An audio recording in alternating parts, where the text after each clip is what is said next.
reason. This is the action track.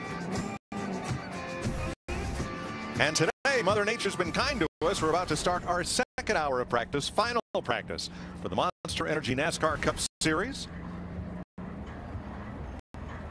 All of those building storms have stayed to the west and moved north. The temperatures come up a couple of degrees, but there's still very, very high overcast and heavy clouds, but no rain.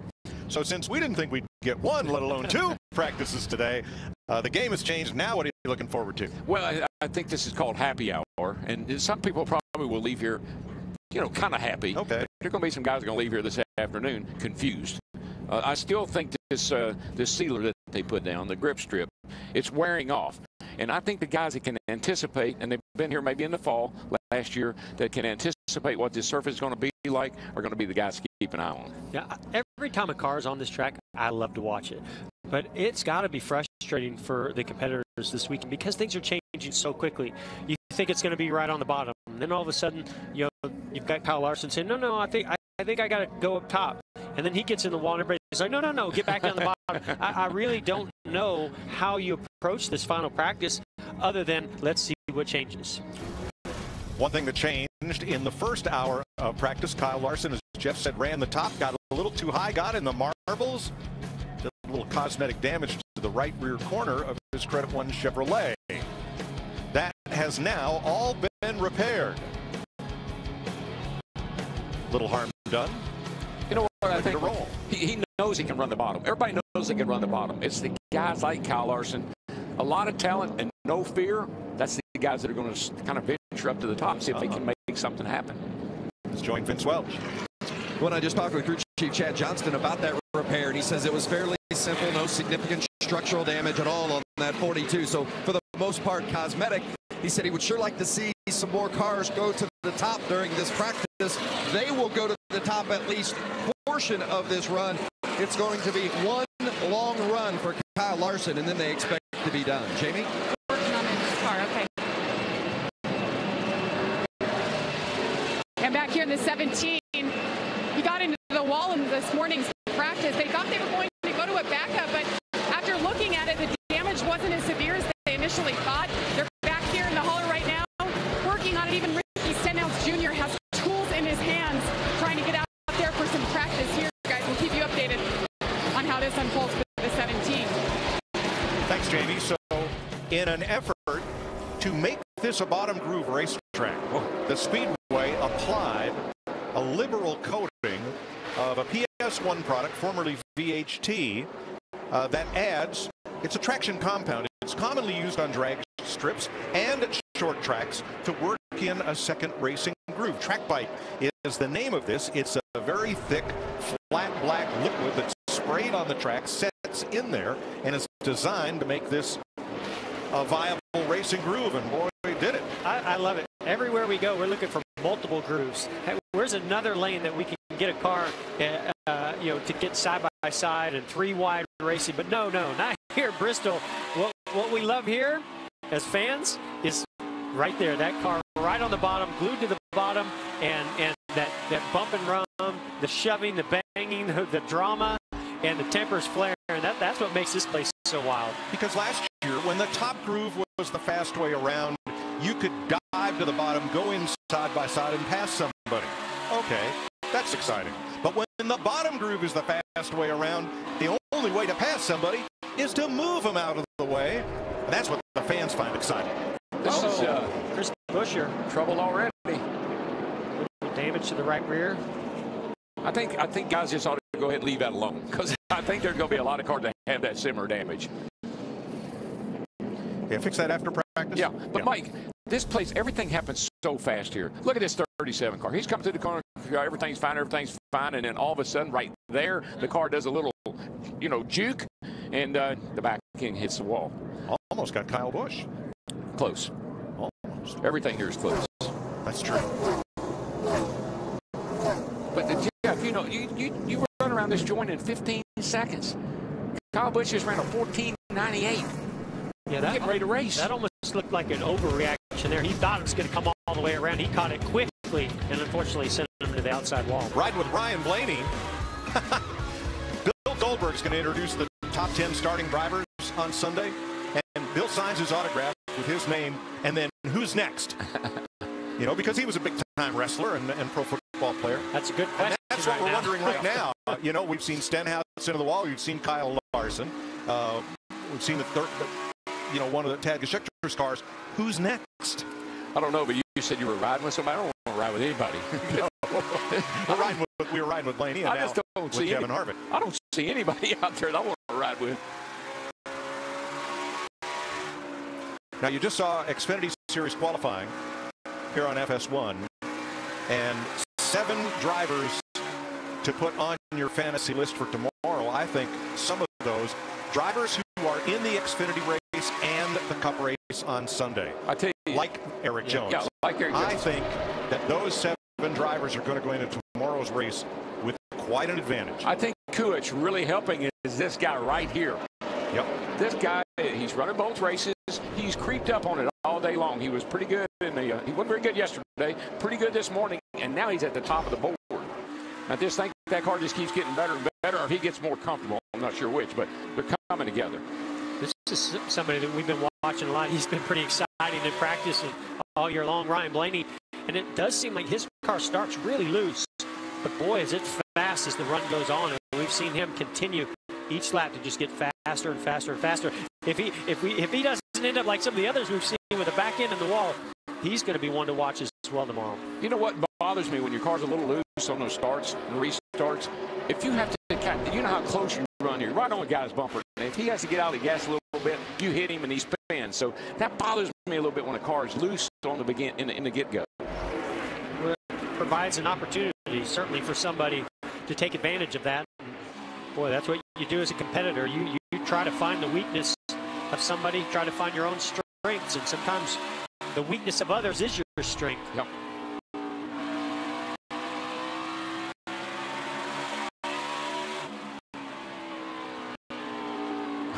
I just wonder what we're going to do when we start this race 2 by 2. Oh my! Somebody's going to be on the outside. Again, I go back to when this racetrack used to be single file around the bottom before they reconfigured the concrete here. When you started in the outside, you were searching for the inside, and that's when big wrecks happen. They happen really early because somebody cuts the nose over the the nose of somebody trying to get to that bottom groove. We're going to see a lot of that tomorrow at the start of this race. So if I was on the outside, I used to make a deal with the guy beside me. Look, let me in, I'll let you back by me. I realized after a while, one guy wasn't enough. No, right. you had to go back about 3 guys. Yeah. How about you? How about you? How about you?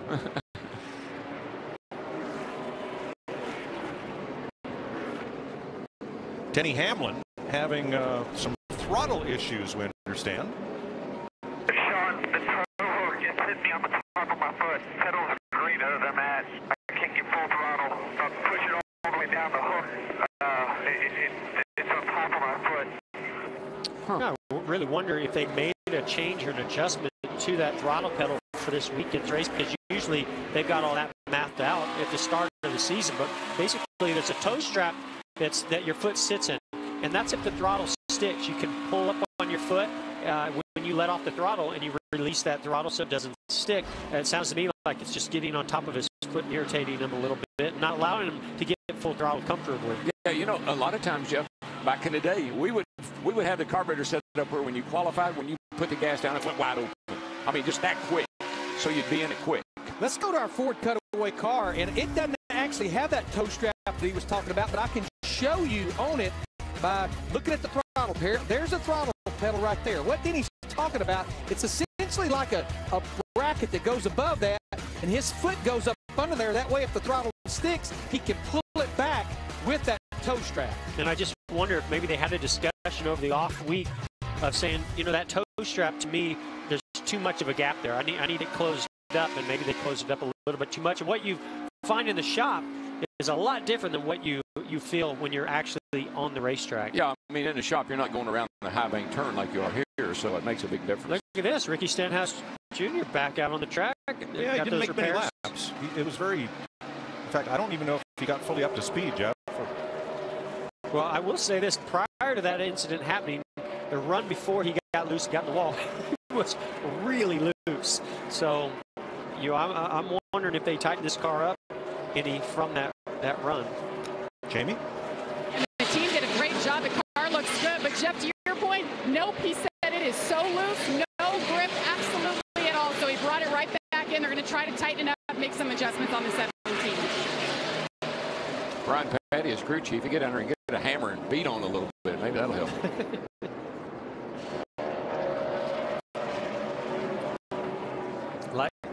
I was just getting ready to say, I really like what I'm seeing out of the 48 Jimmy Johnson because the car is rolling through the center so good, but obviously pretty loose getting in right there. Jimmy ran 98 laps in the morning practice when temperatures were a little more like what we expect on race day, although they've not significantly changed since. Yes. And when you're a guy like Jimmy Johnson and you have the experience he and Chad have, when you run that many laps, you're looking for something. You're trying to figure something out. Well, and knowing Jimmy the way that I do over the years working with him, when they're making that many laps, they're pretty happy. They're just fine-tuned. So, yeah, they're looking for something, but it's something small, not something major. Casey Kane third on the list of the Fast Five behind Kyle Busch and Daniel Suarez. Continues next week in Richmond, and the Hub has you covered.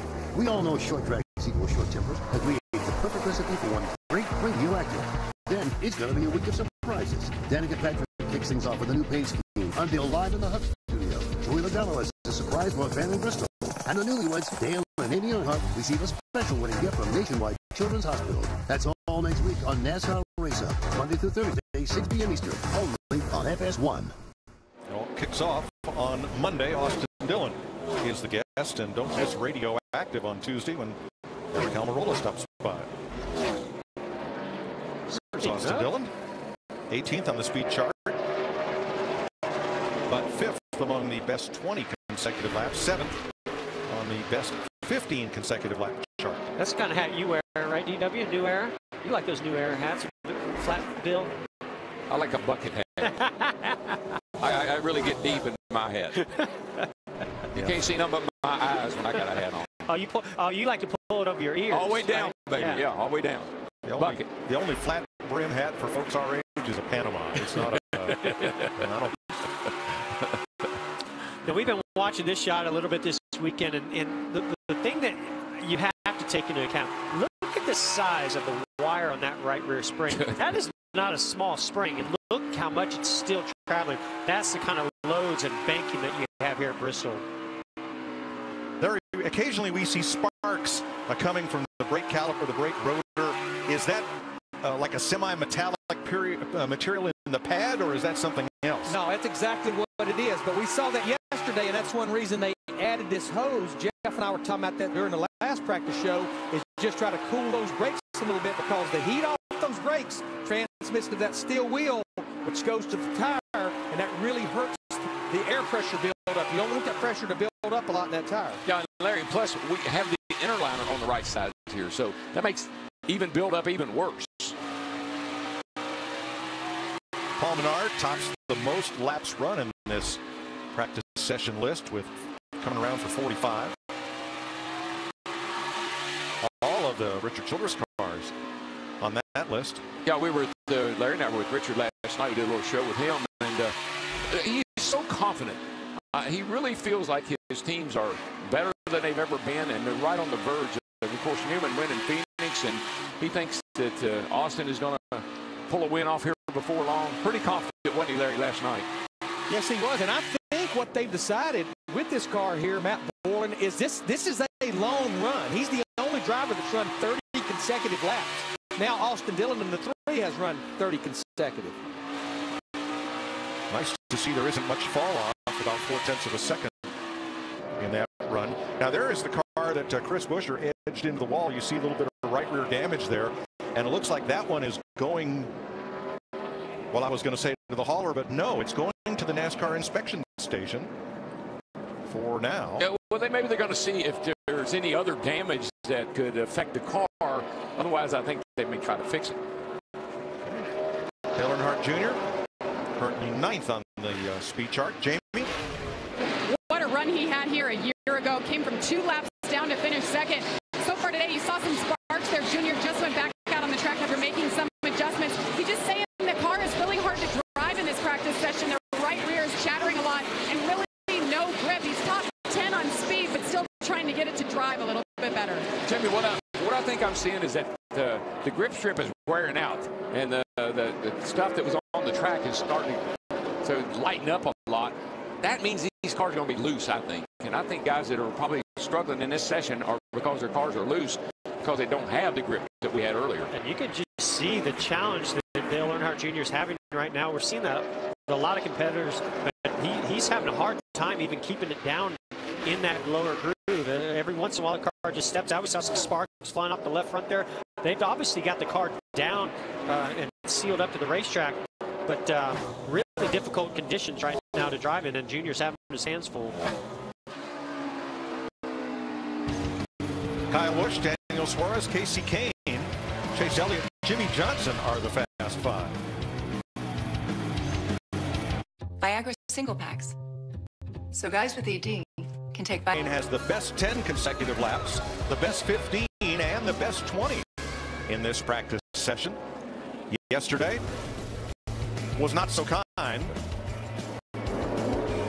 as he got up into the gray and just brushed the wall, but that caused the crew to have to do quite a bit of cosmetic repair and repair the tailpipes on the right side of the car for the driver who Larry is leaning toward picking for tomorrow's race, as he often does.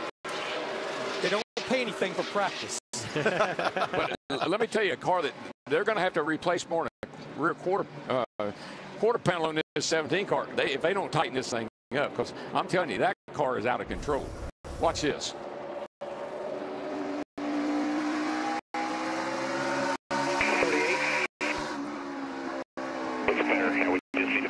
Well, the exact same area.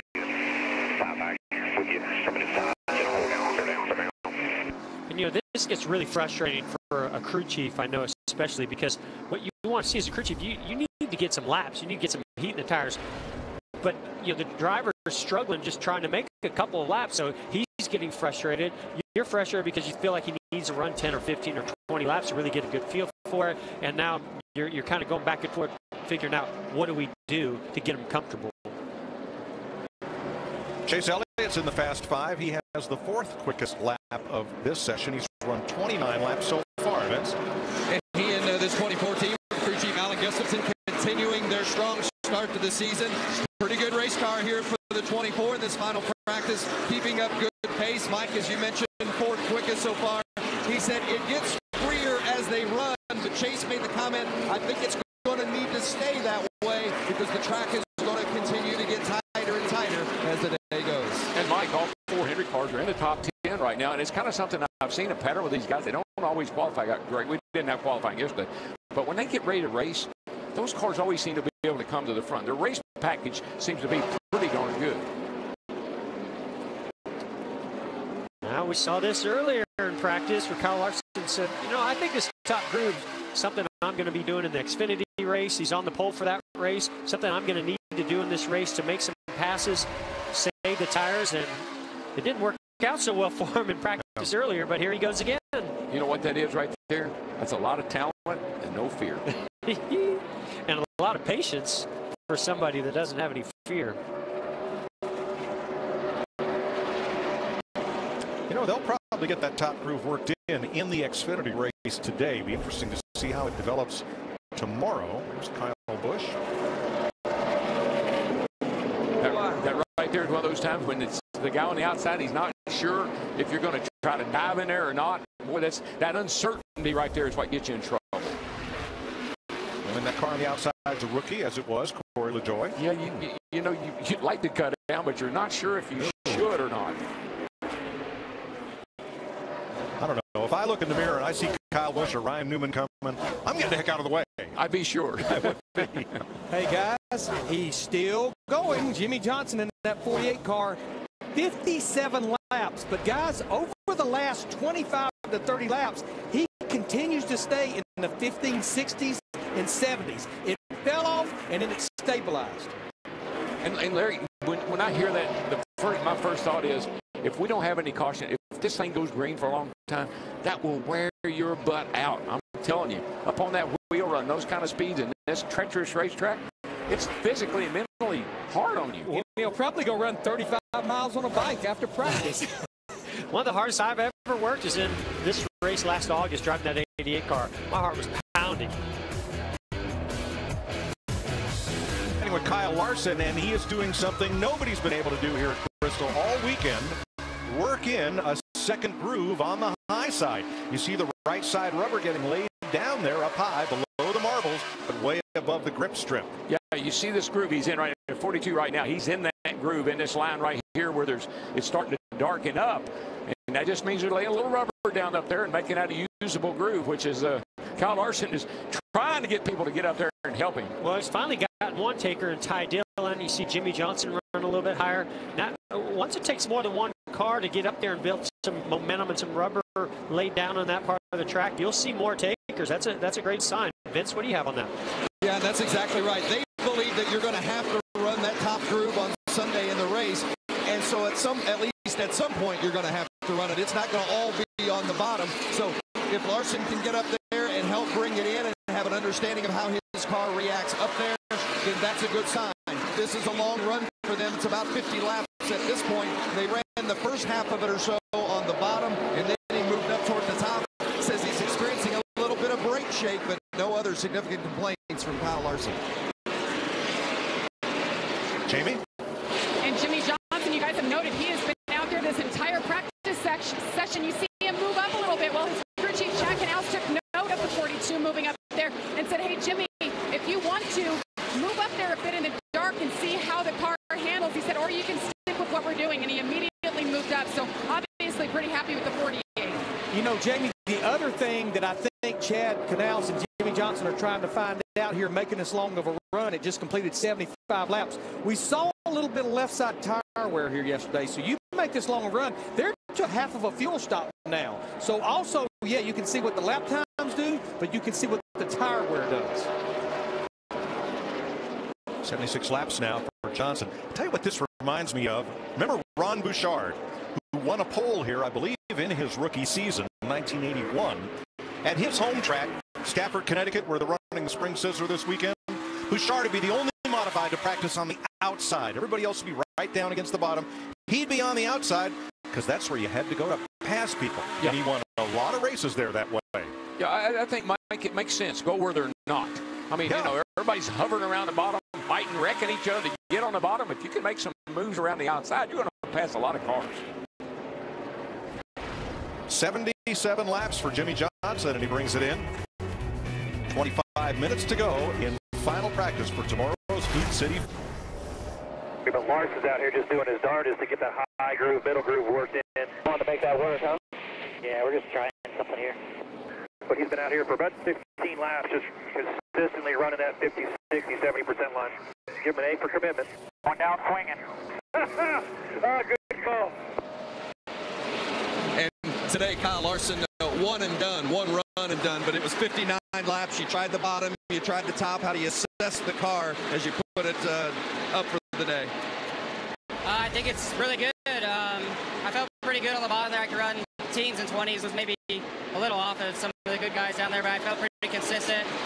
And then once I got the marbles cleaned off up top, I could run really good. So I hope all the pavement pounders in our field don't talk them into putting more VHC on the bottom, but it's starting to finally get fun. So I'm sure they'll mess with the track and screw it up, but we'll go back up top in the race and get the top going. I saw when you climbed out of the car, you gave a sly smile to your crew chief, Chad Johnson. What was that? That was us just having fun this practice, trying to get the track to be racy. It's not racy when we're on the bottom. So now we got a couple lanes to work with. It'll be fun. Always makes it interesting, Kyle Larson. I agree, Vince. He's going to be spectacular tomorrow. He's either going to wind up in victory lane or else. Yeah. Well, one thing he said that I didn't really thought much about, pavement pounders. I guess that's what most of us were back in the day. What I hear there, that's a fierce competitor. Right? Oh, yeah. I mean, he wants to win the race. He feels like his best chance to win the race is up top. No fear. And he wants to see that groove come in. I think Kyle Busch might have other thoughts because he's really good around the bottom. But he might be one of those pavement pounders. Think about it. I mean, if you are so talented, you know when you run that high line, there's a chance you might spin out. pretty good chance you might spin out. But yet he's up there and taking that chance. Well, and he loves to pass, right? He loves he's a racer. He loves to set somebody up and have options to figure out how to get by cars, whether they're for position, lap cars, whatever it may be. And he just feels like if this race is right around the bottom, he's not going to have those options. And plus, pavement pounders is a whole lot better term than bottom feeders. Yeah, I guess you're right. Michael McDowell logging laps here. 27th on the speed chart. He's run 42 laps. And Denny Hamlin has kind of had an interesting 3 practice sessions here. Jamie? Yeah, and you look at it, you see first and second Joe Gibbs Racing, and then you see back in 26 the 11 of Denny Hamlin. Now this is interesting. After his first couple of laps out, he said the car felt pretty good. Mike Wheels, his crew chief, said want to play. He said yes, so they made some adjustments, and now he's saying he just cannot turn the car. He said, I don't know what's going on, if we're on the splitter or what, but it is not good. Won't turn no matter the speed. So I think they're trying some different things, but not sure. We'll have to check in with them after practice. Jamie, think about last week, Texas. His car was terrible at Texas, and they never did get a handle on that baby down there. So I hope they're not trying some of the things there that they tried there. Uh-oh. Uh-oh. Caution is out. I was just about to say I am shocked we've got this much practice in. Well, you can be unshocked now. A little visit from Mother Nature. You know, And I tell you, Mike, with this sealer that's on the track, it doesn't take much moisture to really just get this thing slick. Saw that in earlier practice. Dry the track. We run the cars. Rinse and repeat. Bristol. Spin cycle. Xfinity Series scheduled 12:30 Eastern Time here on FS1, and tomorrow KFC presents the Monster Energy Series 1:30 Eastern Time on Fox. 7 double-duty drivers, including the Dillon brothers, Daniel Suarez, Eric Jones, Ryan Blaney, Kyle Larson, and Timmy Hill running both races. And we got what we hope is a brief hold in practice for a kind of heavy sprinkle here. Vince? And the good news is I think that sprinkle is coming to an end, so we should see some more practice with Ryan Blaney. He's won here in trucks. He's run one here in Xfinity. How about the Cup car today? What's your take on the track and the car combination? The track's a lot different than what I've ever been on here, to be honest with you. With the VHC, they widened it out to about a whole car width, maybe a little bit even more, and that's been kind of tough for drivers and teams to get a hold of the last 2 days, trying to figure out how their car needs to be over it. And I feel like our cars had pretty decent speed. I feel like we lost maybe a little bit in this practice, but everyone's so close that it's just about kind of fine-tuning your car of how it reacts from lap 1 to lap 25 or 30. So hopefully we get a little bit more of a long run. Like you said, the rain held off, which was nice. Sprinkled for a second, but I'm excited to get back out there. It's a different Bristol, and hopefully the next person's going to exciting race. Think we're going to see everybody go to the top at some point during the race tomorrow? I think eventually, the VHC will wear off on the bottom, and you'll have cars go up to the top and search around when we get a lot of laps on our tires. I know some people have tried it. I know Larson is going to do it for us. He's going to clean it off, and then we'll follow him up there. You go. No, you go to town. Yeah, but right? You know, he's talking about how close the cars are. Mike, look, the fastest car is a 1492 at Kyle Busch. 20th is 1508. And what he's talking about wearing off, that stuff is going to continue to deflate. You see where it's wearing up, going up the racetrack now. It's just going to get less and less and less as the time goes on. Well, where there's tire wear, there are marbles way up at the top of the racetrack. Jamie. Well, you hear so much about it on weekends like this, Mike, but typically we see marbles like this, nice and small. Well, not here, not this weekend. Look at the size of some of these marbles, and that's really what's catching these guys off guard. Yesterday, Joey Logano talked about it. He said, you get in those marbles, there's nothing you can do. It feels like you have a flat tire, and touching it to the hand, it feels like there's gum all over these tires. Gumballs. Solve one problem? There are lots of other possibilities. Yes, sir. Yeah, that's racing. I just remember when the track here, they ground the top groove, right? Because they didn't like how cars are running up top. 3 wide racing at Bristol, that's crazy. And so let's grind the top. And what happened? They ground it down and all of a sudden started laying down rubber, and that became the preferred lane. Yeah, once they roughened up that top groove, thinking it would keep cars out of it, and in fact, as you said, once you ran it, got some rubber in it, it was actually better. So sometimes when you think you're going to do one thing to cause one effect, it causes the exact opposite. I spent my whole life like that. Causing, but you know, that effect. Hats off to them for trying. Oh, I love it. Because the fans wanted side-by-side racing. They wanted bump and run. And what we're seeing right now certainly lends itself to that. I told Jerry Call, I said, you should have just sealed the whole darn thing. Yep.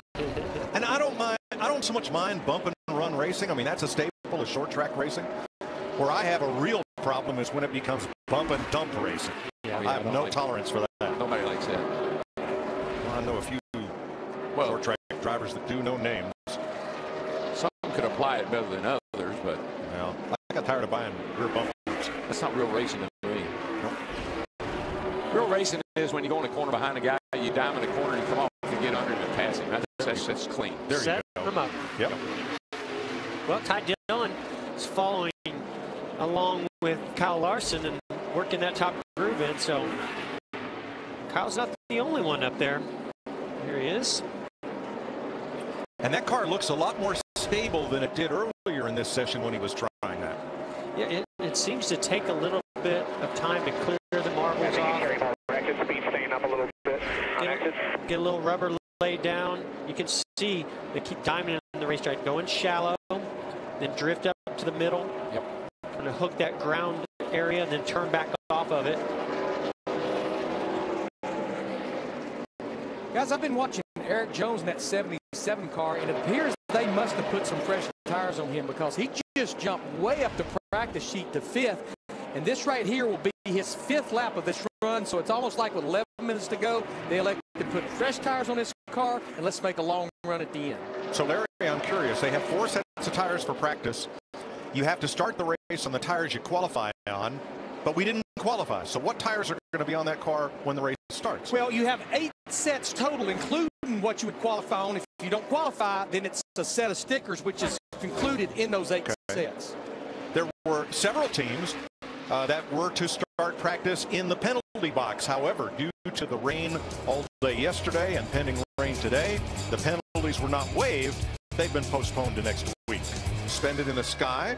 And yes, those 4 screens all made it to the Final 4 in Phoenix. And were suspended so fans could follow all the action. There's Chris Buescher's car under a tent back by the NASCAR inspection area undergoing repair because of this. He starts to come off a turn 4. The back end steps out a little bit. He corrects. Makes contact with the wall with the right rear. Very sensitive part of the race car aerodynamically. We don't typically talk about aerodynamics being huge here, but you see there's 2 cars, so that tells me we're probably going to go to the backup. Switch some things over from the primary to the backup, perhaps? I guess. If it's Bristol, I'd fix it. We've seen a lot of right rear damage on several cars. Most of them have been repaired and back out.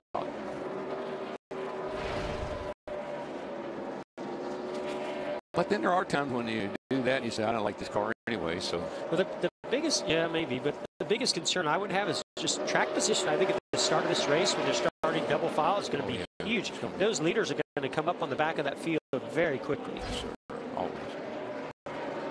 Daniel Suarez, 6th in the best 10 and 15 consecutive lap averages. Mike, he has made huge gains since we started. And Kyle Busch, that thing's a rocket.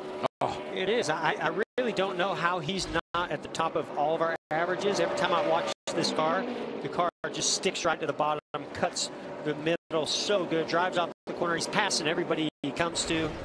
Now, he did just put some tires on. So he's 4th on the 10-lap average, 3rd on the 15-lap average, 1st on the 20-lap average, and he hasn't run 30 laps. Yeah, I think some of those, I think that might be a little deceiving because he has passed a lot of cars.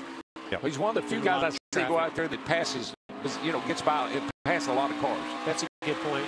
He's just been in a lot of traffic, so sometimes you don't always make that average look as good, even though the car is extremely good. Hey, now. There's a couple of contenders. Or rivals.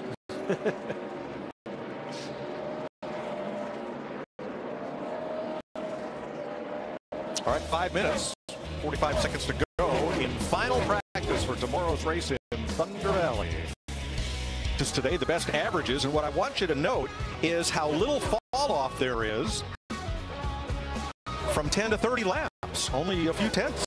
It is, but this is also a half-mile racetrack. It's 15-second laps. So 3 tenths to me here is more like 5 or 6 tenths if we go to a bigger track. Okay. Fitz. The fastest of the bunch has been Kyle Busch after 67 laps. What changes did you notice in the track yesterday and today, and then the amount of laps that you guys turned today? It's definitely changing just with the fact of the grip strip kind of coming up a little bit and kind of going away. So I think tomorrow is just going to be a race of whose car's the best all over the racetrack. You know, I don't think it's going to be bottom. I don't know that it's going to be top. I think you're going to have to pick and choose and be somewhere all the time, obviously. But, you know, our M&M Camry's been really strong since we unloaded. Adam and the guys have done a really good job with it. We've been quick in each practice. Just a matter of being able to make sure that we can hang on to that for the long run and be good for all 500 laps tomorrow. Thanks, Kyle. Kyle has the fastest individual lap and the best 20-lap average. And you see that practice. You see that he has on. There you go. That's my kind of that flat brim hat. That's your hat. That's my hat right there, boys. You look good in that. I'll get me one of those. Well, I tell you one thing, Kyle Busch's car looked good. Certainly around the bottom. We never saw him get off the bottom, you know, with where he was running, but he obviously feels pretty good about it and feels like he can go to the top or the middle if he needs to. Dale Jr. finishing up. He has the 10th fastest lap of practice. He's run 81 laps. Third most. I thought that was really interesting hearing Kyle Busch talk about, and DW backs up what you've been saying, that substance of VHT is coming up, and it just seems like less rubber's peeling, less marbles being thrown up in the outside groove. So I think we're going to have multiple grooves. Kyle Larson ought to be happy. And I think Landon Castle's pretty happy. He's 13th on the speed chart in this practice session, kind of punching above his weight in the CSX car. Kyle Larson will be pretty happy till he comes in here in the morning and it's shining again.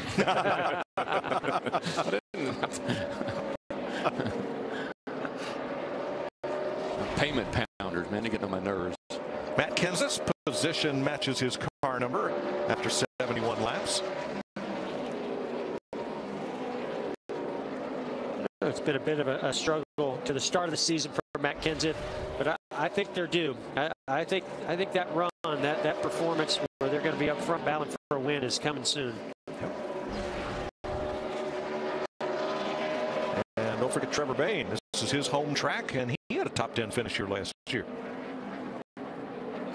I love it. Look at that, Kurt Busch. He's got a temperature gauge in his hand. Like he's checking the temperature of that lower lane to see how it's building rubber. When those he's going to walk out on the track. Actually, sorry, Mike, I didn't mean to interrupt. No, you're right. When those infrared pyrometers first came out, they were about $300. Now you can go to any number of places or find them online for about $30. I remember when Hammond was his crew chief when he first started. He's a rookie, and I saw Hammond and him over in the corner over there walking around. I said, "What are y'all doing?" He said, "We're measuring transitions." He's measuring the transitions from the turn to the straightaway. I said, "Never heard of that." All right, as we watch details. Kurt Busch, I just want to see. Okay, looks like he's going to take the track temperature at different and measure the grip with the soles of his feet. You can just see how much cleaner that surface is now than it was earlier. Yeah. Somebody run down there and ask him what he got. Jamie? Well, Daniel Suarez has a busy day on tap getting ready to debrief and then run over to the Xfinity car. But second on the board there, you guys made some changes. Did you find what you were looking for? Kinda. Definitely we're closer. Scott and the guys, they've been working very hard to try to find speed, and overall the car is better. The car has more speed in the front part, but we're still missing a little bit in the long run. But it seems like everyone is on the same boat. So I feel like we're good, but I feel like we can be a little bit better in the long run. So hopefully we can find something out in this little chat. Not bad for a rookie. A lot on his plate here today, guys. He's done a great job today. He's done a great job overall, Mike. His journey has been incredible. To get to where he is and what he's accomplished, been pretty incredible. Look at Kurt Busch sciencing it out here. Here comes Brad Keselowski. He's got an infrared pyrometer in his hand. Looks like he's doing some kind of dance. I think, you know, this to me is you're trying to plan for tomorrow. You're trying to anticipate and get as much information as you can of where you need to set your car up for and how you need to set up your car. Will all that grip be there tomorrow? Will the rubber be built up there? Or are you going to move up to the top? Well, he gave away his 6-gun. And here's what's coming up on FS1. Weekend edition of NASCAR Race Hub is next. NASCAR Race Day at 12:30 and the Xfinity Series race right here on FS1 at 1 o'clock.